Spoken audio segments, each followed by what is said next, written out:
یہ جنگ 3 ہجری میں مدینہ منورہ کے قریب جبل احد کے دامن میں پیش آئی۔ قرآن مجید نے بھی اس جنگ کو ہمیشہ کے لیے محفوظ کر دیا۔ قرآن میں جنگ احد اللہ تعالیٰ نے سورۃ آل عمران کی آیت نمبر 121 سے 180 میں اس جنگ کی تیاری، آغاز، پلٹتی ہوئی فتح، نقصان اور سبق کو بیان فرمایا۔ مکہ میں قریش کے دل بدر کی شکست سے جل رہے تھے۔ انہوں نے بدلہ لینے کا فیصلہ کیا۔ قریش کا لشکر تعداد تقریباً 3000، پیادہ فوج لگ بھگ 2000، گھوڑے سوار 200، زرہ پوش سپاہی 700، ہتھیار ہزاروں، تلواریں اور نیزے۔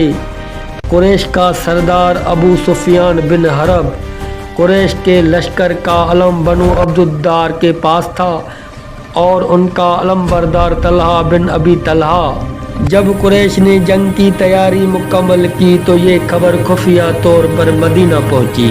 یہ خبر پہنچانے والے حضرت عباس بن عبد المطلب جو اس وقت مکہ میں تھے، انہوں نے رسول خدا صلی اللہ علیہ وآلہ وسلم کو اطلاع دی کہ کفار حملہ کی تیاری کر چکے ہیں۔